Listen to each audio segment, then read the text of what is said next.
What is going on, everyone? Welcome back to this week's installment on The Lake Show, and I really appreciate you all making me a part of your day again. Last week, I discussed the new NFL contracts that were given out to Jordan Love and Tua Tagovailoa, and how, I really thought that they kind of deserved them, but at the same time, I think there's still a lot more those two need to prove in general as quarterbacks. They got to lead their team to more postseason success. In my opinion, Jordan Love is closer than Tua. Tua hasn't really shown much in the playoffs, especially these past 2 years. I mean, he's made the playoffs, but he doesn't really show much when he does get to the playoffs. Now, I know injuries play a big part on all NFL franchises, but it seems like the Dolphins, they get the short end of the stick every time the injury bug hits. So we're going to see if those two are worth the $200 million contracts that they both signed and were given. So we're going to see soon enough whether those two are worth it and whether or not that they'll end up winning a Super Bowl eventually later down the line in their respective NFL careers. So like everybody knows, like you all know, I'm a Bucked Up ambassador, so use promo code SHOW32, get yourself 20% off any and all pre-workout orders at buckedup.com. So what are we talking about today? Well, we got a full slate today of NFL news and some college football news, but we're going to start off with a little, I talked about EA College Football 25 a lot before it's released to consoles and PC, and I hope you guys like that little intro of my highlights from online and Road to Glory and Dynasty. It's a fun game. I will say, as much as I have smack-talked Madden for the better part of 6 years, I've talked about how piss poor I thought Madden is currently as it stands right now. I think EA, they just charge people $70 for a roster update every single year. There's nothing new. There's nothing flashy. There's nothing that really drives and gravitates anybody towards the Madden games anymore. But with the release of EA College Football 25, first of all, so EA predicted around $150 million would be made in revenue for the game in general. Well, within the first 3 weeks, we haven't even hit a month yet since its release, EA College Football 25 has already surpassed $500 million in sales. If that doesn't scream game of the year, I honestly don't know what does. This is unprecedented for a sports game, in my opinion. When is the last time a sports game generated this kind of money this quickly? $500 million, $500 million in sales in the first 3 weeks of release. It's just unheard of. So what exactly is the hype around EA College Football 25? Some people who are close to me, some friends of mine who don't play video games, who don't care about college football, they were questioning and wondering, and you all know who you are, they were questioning and wondering why everybody was clamoring to play this game. It's very simple. This is the first college athletic sports game released since 2013. It's been 11 years since we had something like this. Year in and year out, it's just been the same old shit with Madden and 2K. Even though 2K had some bangers over the past decade, I will say. 2K18, that still holds a special place in my heart. 2K14 and 2K16, those all hold special places in my heart. When it comes to Madden, I have not enjoyed really a single Madden game since probably Madden 11 or Madden 12. I think that was the last time Madden was truly, truly good. Now it's just a bunch of reskinned, rehashed garbage. Year in, year out. Like I said before, it's a $70 roster update. That's the reality of Madden. Now, the recent trailer for Madden 25, it was impressive, I will say, but I think that's only because EA College Football 25 is doing so well, because they nailed the gameplay aspect of it. IGN rated it a 7 out of 10, which IGN's always been full of shit. I never trusted any of their ratings. Their ratings are stupid. Those dudes at IGN will rate every single Call of Duty a 9 or a 10 out of 10, even though it's complete garbage and god-awful. But the second a game actually shows depth, good gameplay, and, replayability, they shit on it. That's all IGN does. IGN is full of it. They always are. So what exactly is so hype about this game? Well, I will say they nailed the on-field mechanics. They nailed the college atmospheres. They did a phenomenal job. Do I wish there was more content in the game? Yeah, but Road to Glory, Dynasty, Road to the College Football Playoff, all of those aspects of this game are enough to keep you occupied. 1 week, I'm playing online the entire time. 1 week, I'm playing Road to Glory the entire time. Another week, I'm playing Dynasty. Another week, I'm just switching in and out from different modes of that game because they nailed every single aspect of content that's actually in the game. Sorry, guys. I had coffee beforehand. I sound like I'm salivating. It sucks. But when it comes to the entire game as a whole, they nailed the college atmospheres. They spent a long time in development, nailing every single team's tradition and standards that they have on game day. They nailed the gameplay. It's much more physics-based rather than animation-based. Madden, take notes, which I think they are taking notes, which is why, here's what I say Madden's actually trying now. I've been saying that for the past couple weeks now, that the executives who run the Madden franchise, they're shitting in their pants, really.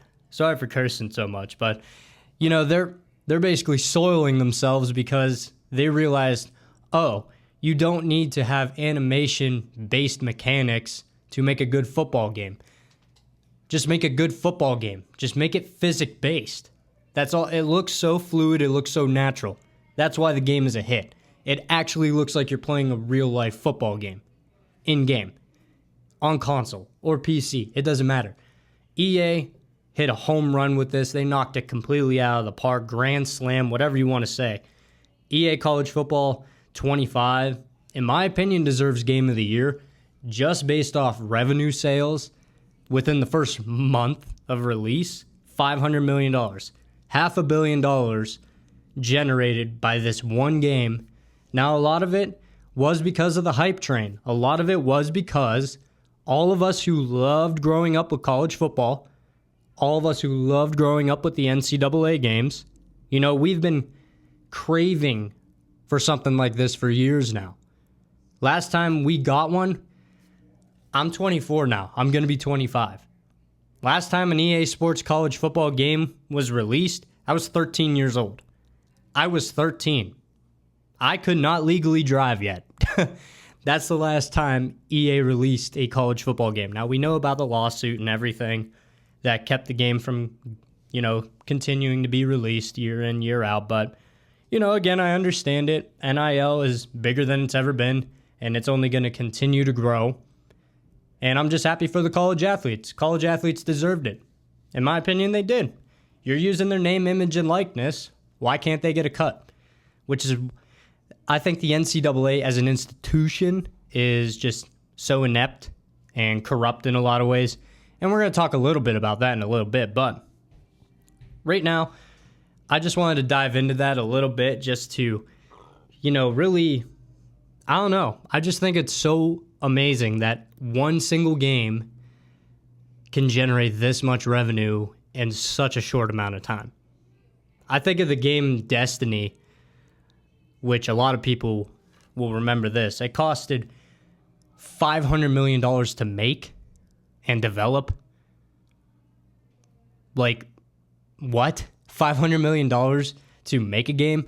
And EA College Football 25 now makes the $500 million mark just in sales alone. Now, obviously, Ultimate Team is in the game. I don't really do that because I don't like spending real-life money on virtual cards, but I get the appeal of it. I do. I do get the appeal of it. But $500 million in sales speaks for itself. EA College Football 25, I really think that it deserves a slot as possibly Game of the Year. All right, so we're going to move on to our next topic. And I talked about this was what we're going to talk about now. We're going to talk about Michigan football and their scandal going on. That's still going on. Somehow, some way, new shit keeps popping up from Michigan, the Michigan Wolverines, and their sign stealing scandal. Now, this topic is the first video that kind of blew up on my channel. You know, that's the most views I ever got on a 45-minute podcast episode, you know, is when I talked about the Michigan sign stealing scandal. The title, I'll put the link in the description, Cheaters or Innovators. That was the title of the video. So we're going to talk about there's more news coming out about the Michigan Wolverines sign stealing scandal. So recently, better yet, I'm going to play a clip from ESPN with Greeny, and they're going to explain a little bit about Michigan head coach Sherrone Moore.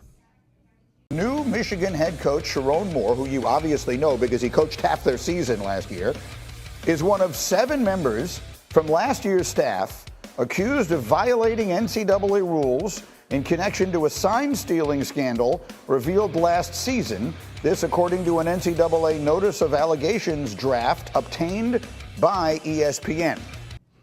So head coach Sherrone Moore from Michigan, as we all know, last year, Michigan was caught sign stealing the opponent's signs and getting basically their offensive play calls, their defensive play calls, and formations, audibles, all that. Literally everything that Michigan could have stole, they basically stole. So I said on that episode months and months and months ago, were they cheaters or were they innovators? Honestly, I think they were a little bit of both. If you think that Michigan is the only team doing it, if you thought Michigan was the only team doing that, I hate to break it to you, you're full of it. You don't know what you're talking about whatsoever. Michigan just got caught. It's the same way that everybody was accusing all the SEC schools of paying players to come to their school long before NIL was even remotely a thought or a possibility. Everybody knows that the SEC and big-time schools like Alabama, Georgia, Auburn, Texas A&M, all of those big SEC schools, they were all paying for athletes to come to their school. They just never got caught, at least not blatantly caught. I'm pretty sure there was a couple instances where, you know, it was rumored that they were paying players to come to their teams, but, you know, nothing ever really surfaced or came to fruition when it came to that. So, in a way, cheating and getting an upper hand in sports has always been there. You have smart people who coach these sports and play these sports for a living, and some of these people learn the rules inside and out. They understand how far they can push the envelope. They understand what gray areas they are that they can take advantage of to better their teams and give them a competitive advantage in any given football game. Now, me personally, I personally don't really care, but this is happening so many months later. Jim Harbaugh is gone. He's in the NFL. He's not going to face any repercussions. He already got suspended half the season last year, and Sherrone Moore was the interim head coach during that suspension for half the season when Harbaugh was suspended. So it's not like that they didn't have an idea that he was, you know, in on it. Everybody knew Sherrone Moore was in on it. Everybody knew a lot of the Michigan staff was in on it. You know, that's no shock. But the fact is that you have Connor Stallion, another assistant coach, on Central Michigan's sidelines, dressed up in Central Michigan cap and gear. How did nobody notice that until recently? I saw clips a while back. I never talked about it publicly on my podcast. I didn't have it yet. I don't think I had the YouTube channel up then. Either way, I didn't really talk about it that much until the big story broke, and I completely lost my train of thought on, you know, the whole Connor Stallion situation where they sent the man on the sidelines looking and memorizing their signs, their audibles, their everything. I'm pretty sure Connor Stallion even paid one of the interns at Michigan to sit in the stands and record Michigan State's sidelines to get their calls and their audibles and their signs. So when it comes to that aspect, yeah, it's blatant cheating. It really is. But my whole argument has always been, is sign stealing really the difference between a 50-point swing in a football game? If you look at last year, Michigan was rolling over people. Michigan steamrolled their way to a 15-0 national championship. They didn't steamroll Alabama, but then they steamrolled Washington in the title game. It's not like Michigan was a bottom of the barrel type of team and they were winning games they shouldn't have won. I'm pretty sure Michigan was favored in every single game they played last year, including against Alabama, Ohio State, and Washington in the national championship. So it's not like this sign stealing scandal is the reason for their success. It helps. Don't get me wrong, it does help. But Michigan was just so far of a better... They were so much further ahead than every other team in college football when it comes to their talent and just overall roster. They steamrolled everybody pretty much. They left no doubt that they would be the national champions. Even the president of the NCAA came out and said that Michigan won the Natty fair and square. Well, what's going to happen to head coach Sherrone Moore now and, assistant coaches Connor Stallion? And what about all the other players? Are they going to face, suspensions? Probably. I think that Michigan will have a team of lawyers lined up, ready to sue the NCAA institution into the ground, which, in all honesty, I'm not against whatsoever because the NCAA has been so corrupt and so inept for so long. It took them 20 years to give Reggie Bush his Heisman Trophy back. And I'm pretty sure they took it away just because Reggie Bush took some money while he was in college just to buy food or to help his family out a little bit, which I don't see the issue. It's not like he was spending that money on drugs. It's not like he was, being completely inept with money. But that's just the NCAA institution for you as a whole. They're inept. They're Scrooges. They have in my opinion, the NCAA has no place in college football.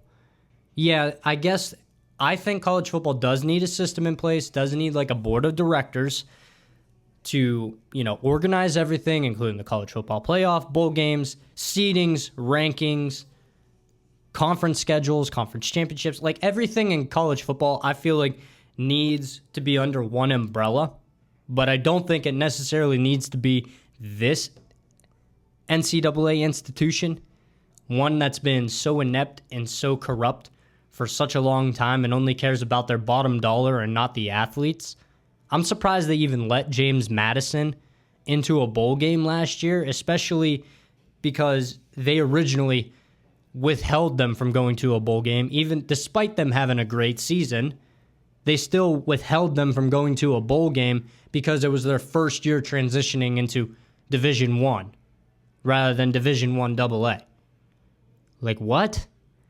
Listen, the NCAA, I think, is more at fault for a lot of things. I think they tend to make bigger deals out of things that, otherwise wouldn't be. I'm not saying that Michigan doesn't deserve to be punished. Maybe, but it depends how harsh it is. I don't think they'll get a ban from postseason play. I don't even think Michigan is that good right now of a football team. They got Donovan Edwards. They got an okay offensive line, but they lost so much talent to the NFL draft, including their starting quarterback, J.J. McCarthy. I can't see any scenario where Michigan ends up in the college football playoff talks, really. I think they'll win 8 games, 9 games maybe. They'll be in the mix for the Big Ten, but with the additions of USC and Miller Moss at quarterback, you got Dylan Gabriel at Oregon, you still got Penn State, you still got Michigan State, even though they're garbage. Nebraska, can we finally do something? Can we finally do something as a program, Nebraska? Come on now. So I don't honestly know what's going to happen with Sherrone Moore and Michigan. I do think it's hysterical that the NCAA just now recently confirmed that it was indeed Connor Stallion on the Central Michigan sideline. Like, it's so blatantly obvious. What kind of 007, stunt double do you think he's playing? Like, how did you not notice that was him? Dude literally had a ball cap on and blacked out sunglasses. That's it. Every other aspect of his face was visible. It was so blatantly obvious that it was Connor Stallion. So where does Michigan go from here? I think they'll be fine. If anything, Coach Sherrone Moore will get a slap on the wrist, maybe a 2 or 3 game suspension. And, it depends. I think it's more detrimental to the Michigan as an entirety institution. University of Michigan in general will be under more fire than head coach Sherrone Moore, because the architect of the entire scandal, he's gone. He's in the NFL now. Jim Harbaugh's gone. The NCAA hated Jim Harbaugh. They tried every trick in the book to get his ass. Well, they did, but it didn't stop them from winning a national championship. So now looking forward, Jim Harbaugh's gone. So the NCAA's whipping boy is no longer, available for the NCAA to try and take advantage of. So that's out. Sherrone Moore, while he was a part of the staff, how big of a role did he really play? I will say, deleting 54 text messages the day this story broke this past weekend with Connor Stallion, that's guilty. That is, if you have nothing to be ashamed of, you have nothing to hide. So the fact that they did delete those messages, yeah. It's like Hillary with the emails years ago.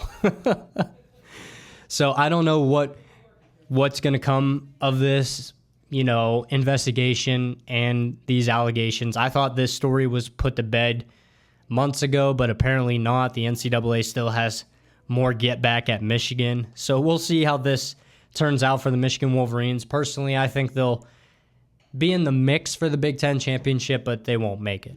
I think Oregon's too talented. Ohio State sure is way more talented than Michigan. And USC is more talented. I think Penn State is in the mix. I think Michigan has a step back year. I definitely do. They're not going to be a terrible team. I don't think they're going to only win like 3 or 4 games, but they'll go 8-4,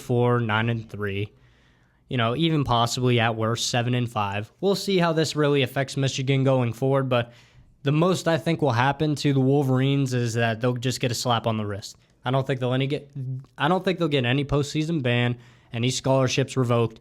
I don't think nothing too drastic is going to come out of this. Okay, so we're going to move on a little bit to the NFL. So recently, preseason football is here. We just had the Hall of Fame game between the Chicago Bears and the Houston Texans, and Chicago won that game.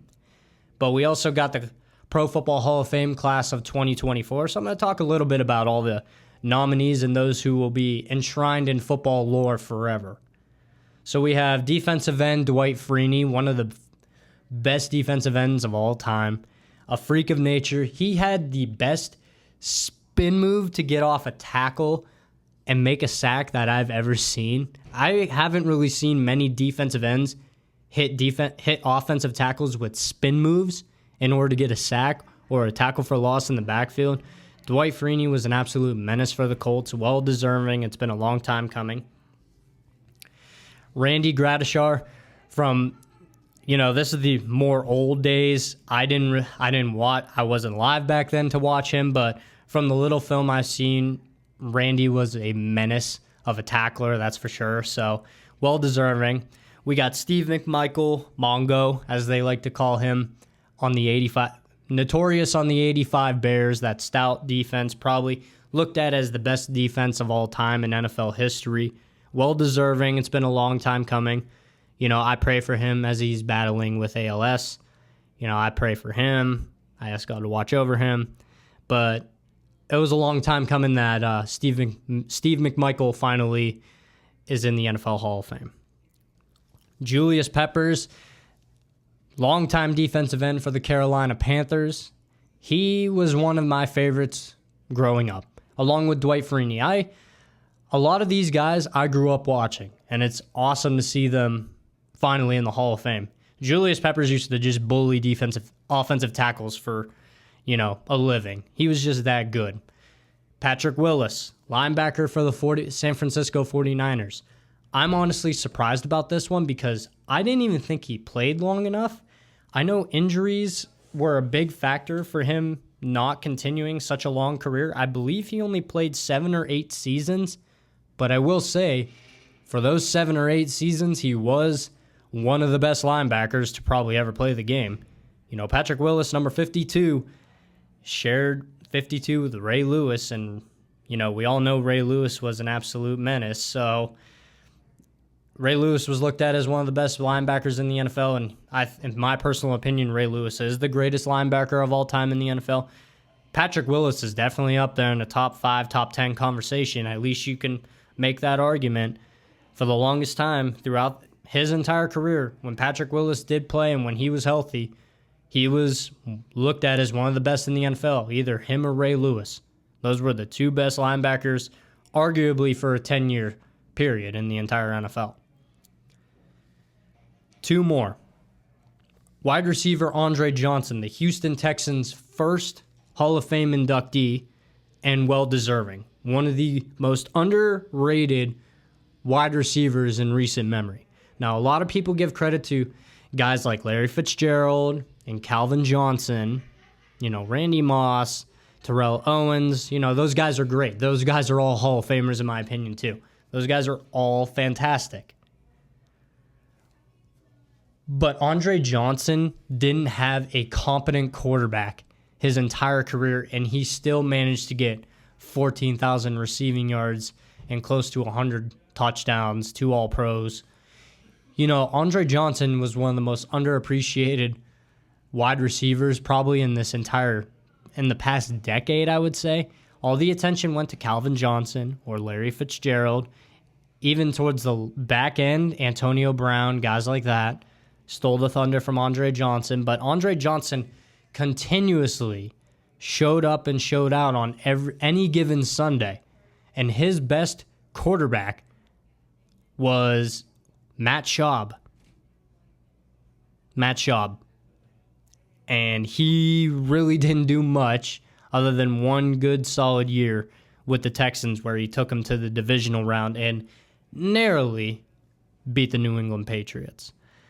I thought the Houston Texans were primed and loaded one year to go make a Super Bowl run. That was with Arian Foster at running back. At that moment in time, Arian Foster was looked at as the best running back in the NFL. And at that moment in time, Andre Johnson was looked at as one of the top 2 or 3 wide receivers in the entire NFL. And Matt Schaub had a Pro Bowl year. And they had a solid defense led by Brian Cushing. And they still had a younger, not quite as dominant, but still dominant J.J. Watt. They had a great overall team. And Andre Johnson just showed up and showed out the entire time. Every given Sunday, that man just left it all out on the field. And well-deserving, he finally gets inducted into the Hall of Fame. And one final nominee, and it's about time. Devin Hester, former punt returner, kick returner, and wide receiver for the Chicago Bears. Devin Hester, you are ridiculous. That was the greatest live broadcast saying ever when it came to a Chicago Bears game. Growing up, Devin Hester, he is the only player on special teams that I've ever seen coaches that have to game plan completely around him. They called him Anytime. They called Deion Sanders Prime Time. Devin Hester was known as Anytime. Any given time Devin Hester had the ball in his hands, he could easily take it to the house for 6. He could easily score a touchdown on any given time that he ended up having the football. So Devin Hester with the Chicago Bears ended up tying Deion Sanders' total career return record. That's both kickoff returns and punt return touchdowns. And then when Devin Hester ended up getting traded or cut, he ended up going to the Atlanta Falcons where he broke Deion Sanders' punt and kick return record, all-time return touchdown leader, Deion Sanders. He broke it with his former team. Devin Hester broke it with Deion's former team, which was something, against the Tampa Bay Buccaneers. That was a spectacle. Devin Hester is still the only person in NFL history to run back the opening kickoff of the Super Bowl.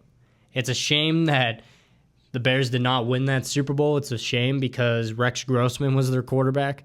But Devin Hester, widely underappreciated. What he did in the NFL will never really be replicated, especially not with the new kickoff that the NFL is introducing. Now, I get player safety and all that stuff. I really do. It's just different. I'm not against change in the NFL. Hopefully, we see more kickoff returns. I believe it was 70% of all kickoffs last year in the NFL were touchbacks. So, there's barely any kickoff returns anymore, even less so kickoff return touchdowns. But I hope, Devin Hester making the Hall of Fame, what he did was unique. What he brought to the game was just another aspect that gave coordinators headaches on the opposing team. Not once have I ever heard of a return man needing to be prepped for so much. But Devin Hester was that guy. He was him. He walked onto any field, and they called him anytime for a reason, because at any given point, he had the ball in his hands. He could take it for 6. So Devin Hester is their final Pro Football Hall of Famer for the class of 2024. I really wanted to talk about that just because, football is back, baby. Football is going to be in full throttle real soon. I can't wait for it. So we're going to transition a little bit into my division breakdowns. I'm going to go through all NFL divisions, both conferences, and I'm just going to give my thoughts and opinions on who I think is going to finish first, second, third, and fourth. I'm just going to talk about really the winners and, who really has a chance to come on top in the divisions this year. So we're going to start in the AFC East. We got the Buffalo Bills, Miami Dolphins, New England Patriots, and the New York Jets. New York Jets are going to finish third. New England is probably going to finish last. A lot of reports have been saying that Drake May is not panning out, that their 6th-round draft pick, Joe Milton, looks more competent and ready to be a quarterback in the NFL at the NFL level. And we're going to talk about rookie quarterbacks real soon. But first, I won't go too much in on Drake May just yet, because I'm going to save that for a segment coming up here in a couple minutes. But right now, I said before that I think as long as Buffalo had Josh Allen, I think they'll win the division. I don't necessarily think that's the case this year. I think losing Stephon Diggs, this is a boom or bust sort of situation for Buffalo. Josh Allen may not be as reliant on Stephon Diggs, so that means he may be able to spread the ball around a lot more and get a lot more people involved, which means a lot more people that opposing defenses have to prepare for. But at the same time, Buffalo does not have that home run threat, that go-to weapon, that go-to receiver that at any given point can take over a game, and you just know it doesn't matter where you put the football. If it's anywhere in his vicinity, he's going to make the catch. Stephon Diggs is one of those guys. He's up there with Justin Jefferson, Jamar Chase, Cooper Kupp, all those guys. But I think the Miami Dolphins take the division this year. Tua just got a fat contract, and I think he's eager to prove that the Miami Dolphins made the right decision in re-signing him. So Tua is under contract through 2028. So is Jalen Waddle, and Tyreek Hill is on contract with Miami through 2026. So for the foreseeable future, you have Tua, you have Waddle, you have Tyreek Hill. Sounds like a division winner to me. And who does Josh Allen have? Khalil Shakir, Keon Coleman. Okay, they're all right. Keon Coleman's a rookie, so we'll see how he does. I think he can blossom into something great, but, we'll see. New England has absolutely nobody whatsoever. That's the worst. Probably the worst receiving core in the entire NFL. It's unfortunate because I love Juju. I love KJ Osborne. I love those guys, but collectively, there's no number one receiver. There's not even a number two. Juju was a number 2, but that's just because Antonio Brown took up 99% of all the attention the defense gave when they were both on Pittsburgh. KJ Osborne was the third option to Justin Jefferson and Jordan Addison on the Vikings. He had a solid stunt there, a solid stint in Minnesota. I wish he stayed there, but now he has an opportunity to try and blossom into a number 1 or a number 2 potential player type of wide receiver in New England, but who knows how that's going to work. But I think New England finishes last, and I'll take the Jets to finish third. They'll be better just because Aaron Rodgers is healthy. Anything is better than Zach Wilson at quarterback, honestly. I don't know who's worse, Zach Wilson or Kenny Pickett. Don't ask me to choose between those two. So that's my order. Miami for the AFC East, Miami Dolphins, Buffalo Bills, New York Jets, New England Patriots. AFC North, this is going to be a dogfight like every single year. I'm not going to be biased because I'm concerned about the quarterback situation in Pittsburgh, but I'm going to go Baltimore, Pittsburgh, Cincinnati, Cleveland. Now, all 4 of these are interchangeable, honestly. Bengals because they got Joe Burrow and Jamar Chase. Cleveland because they got a stout defense and Nick Chubb comes back. Pittsburgh because of their defense and the possibility of Russ or Justin Fields doing something better than what they've had. And Baltimore having Lamar Jackson and Derrick Henry and a great offensive line. Those are all interchangeable, so we're going to see how that goes. AFC South, Houston Texans are going to take this division by a mile, but do not be surprised if the Indianapolis Colts contend. Texans, Colts, Jaguars, Titans are going to be hot garbage. Absolutely putrid, god-awful. We're going to go to the AFC West. Kansas City Chiefs, number 1. No question, no debate. There's no reason to think that while they don't really have a number 1 receiver, they won a Super Bowl without any number 1 receiver, so I'm not going to doubt the Kansas City Chiefs now and Patrick Mahomes and Andy Reid. So obviously they finished first in the West. I'll go with the Los Angeles Chargers to finish second in the AFC West. I think Harbaugh coming in and getting with Justin Herbert, I think they'll honestly split the series with Kansas City this year. Then I'll go Denver, and then I'll go the Raiders.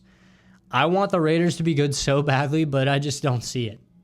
The coach is unproven. He was the interim coach when Josh McDaniels got fired last year. They gave him, the promotion, and now he's the full-time head coach, so we'll see how he does, but I don't know. I really don't know. I think the Raiders finished last because their quarterback situation is just awful. I think they have Gardner Minshew, but they also have Aiden O'Connell. I don't know. That's not really a recipe for success whatsoever. So we're going to go to the NFC now. NFC East, Philadelphia, Washington, Dallas, and the Giants. Eagles are primed, locked, and loaded, especially with the addition of Saquon Barkley. I got to see more out of Jalen Hurts, but who knows how the Cowboys are going to do. They have so many distractions, and I think Jaden Daniels is going to surprise some people with Washington. I really do. NFC North, Detroit, Green Bay, Chicago, Minnesota. I think Minnesota will go through some growing pains. Same thing with Chicago, but I feel like Chicago has a potential and Caleb Williams has a potential for it to be another Houston Texans sort of situation, but we'll talk about that in a minute. NFC South, I'll take the Atlanta Falcons, then Tampa Bay, then the Carolina Panthers, and then the Saints. The Saints are horrible. They have nobody of note. Nobody of note. And then we're going to finally finish off with the NFC West. San Francisco 49ers, they'll still take the division, barely. But the Los Angeles Rams will be right on their tail, followed by the Cardinals, and then with the Seahawks. So that's just a brief breakdown of the divisions. Honestly, some are interchangeable. Just depends on how you view it. But we're going to do more predictions later down the line. The closer that we get to the NFL regular season. The NFL regular season, I will be dropping a full list on every division winner, who I think is going to the playoffs, and why these division standings will fall exactly where I think they will. I'll give you explanations on all of it. But today, just a brief summary of who I think is going to, who's going to win their divisions and who's going to finish last and who's going to compete. So recently, Russell Wilson, as we know, is now a Pittsburgh Steeler and was taking first team reps, but recently suffered a calf strain or some sort of calf injury, and this is opening the door for Justin Fields. And Mike Tomlin even stated he's taken advantage of the opportunities that have been given to him. So, where does Pittsburgh go from here, and who gets the nod week 1? This is tough, but I can't say definitively who I think is going to be starting week 1 against Atlanta, but it would not shock me whatsoever if Justin Fields ends up getting the nod. It would not surprise me one bit because he's available right now. Russ has had some injuries. He has. And Russ is not the quarterback he used to be, but Justin Fields has the same inconsistencies when it comes to reading a defense and forcing balls into double or even triple coverage. He doesn't see the field that well. At least he didn't in Chicago, but I blame a lot of that on Chicago. Justin Fields and Chicago both shared a lot of the blame when it came to that relationship. So is it possible that Justin Fields will end up starting over Russell Wilson week 1 against Atlanta? I think it's a good possibility. I don't know which one I want more. I honestly don't know. I don't know who gives Pittsburgh a better chance to win. An older Russell Wilson, he has more experience, he's a Super Bowl champion, or the young Justin Fields. No injury history, raw but athletic, and, a lot of potential. I don't know. But I think if Russell Wilson gets the nod week 1, depending on how he does, I think it can easily turn into Justin Fields' team by week 4 or 5. If Russell Wilson starts off slow, the Pittsburgh faithful, myself included, are going to be hammering the Steelers organizations to start Justin Fields.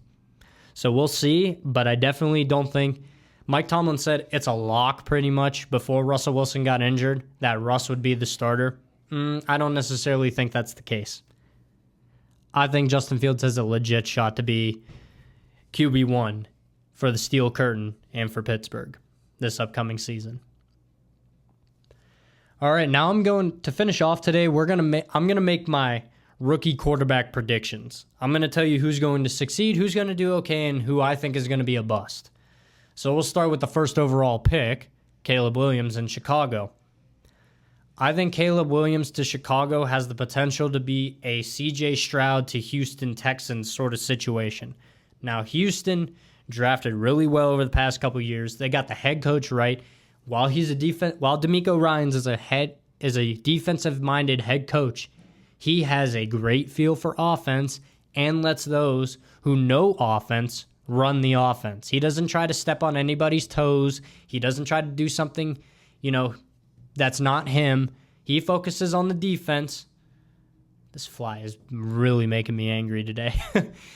But I think Caleb Williams to Chicago has the potential to be like a C.J. Stroud to the Houston Texans sort of situation. Next, we're going to go with the next quarterback taken off the board in the 2024 NFL Draft, and that was Jaden Daniels, Heisman Trophy winner from LSU to the Washington Commanders. I think this has the potential to turn some heads. I think there will be growing pains.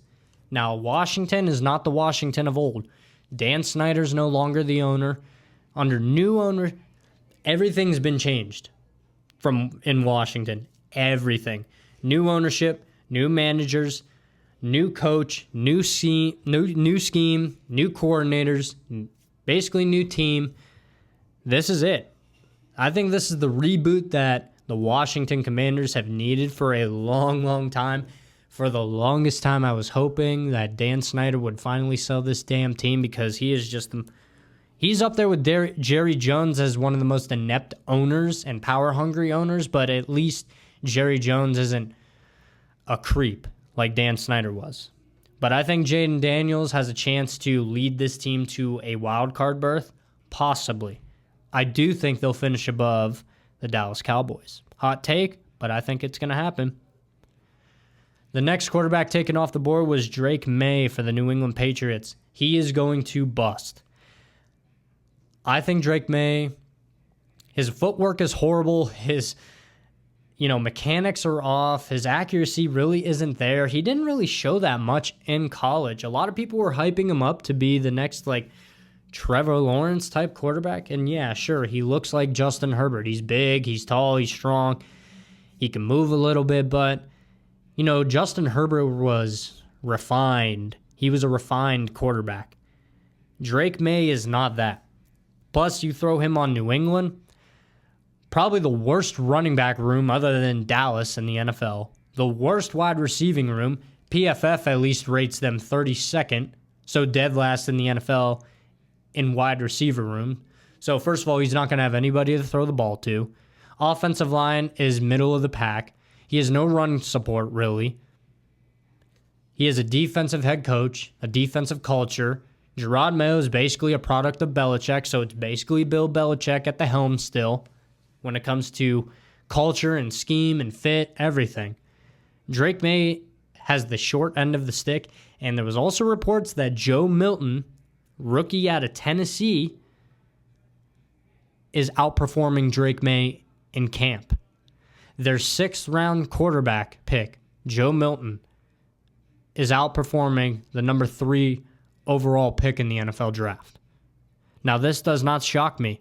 Drake May play in the ACC. Now, I love the ACC because Miami's in it. But when it comes to SEC football compared to ACC football, it's night and day. Joe Milton beat the brakes off Alabama this past year. Drake May struggled against Boston College. Those two are not the same. So I think Drake May, overall his entire career is going to be a bust unless he gets out of New England. New England's not helping whatsoever, but, we'll see. But I think Drake May is in for not even long. I think he's in for a short-lived career. I don't think he's that good, and I don't think he's going to be that good in the NFL. Michael Penix Jr., he's going to be a backup 99% of the year to Kirk Cousins, so the jury is out on him. I think he'll be successful. Like we saw Patrick Mahomes. I'm not saying Michael Penix is going to be Patrick Mahomes, but Patrick Mahomes benefited from sitting behind Alex Smith for a year. I think he benefited greatly from that. And I think Michael Penix will do the same thing, learning behind Kirk Cousins. Because Kirk Cousins is coming off an injury. He's not going to be 100%, going forward. He's an older quarterback, so Michael Penix is just going to learn this year. J.J. McCarthy for the Minnesota Vikings, I said he landed in the perfect spot. For J.J. McCarthy, he was more of a prospect quarterback. He wasn't flashy or anything like that, but I think he landed in a great spot with Kevin O'Connell at the helm of the Minnesota Vikings. You got Justin Jefferson, a great offensive line, T.J. Hawkinson, solid running back, solid team all the way around. McCarthy's going to be successful, maybe even a wild card, who knows. And then the final quarterback taken in the first round, Bo Nix for the Denver Broncos. Sean Payton will get this man NFL ready real quick. Especially, I think Bo Nix is the most NFL ready quarterback due to his sheer number of starts. So we'll see, but I think Bo Nix has a fairly successful career with Denver if he stays there throughout his entire career. But I believe Sean Payton will squeeze every ounce of talent out of this kid like he did with Russell Wilson, like he does with all of his quarterbacks. And that's going to wrap it up this week on The Lake Show, everyone. Be sure to like, subscribe, share with your friends, leave some comments down below. I'm your host, Dominic Lako. God bless. I love the chase and the hunt, and I set the pace when I'm running. I always take what I want and I always give it 100. Don't need a bank, no I'm funded. Play the game like it's nothing. I'm always thankful for something. Don't take for granted, stay humble. Now wake up, it's time to look at the enemy. Look in the mirror if he is no friend.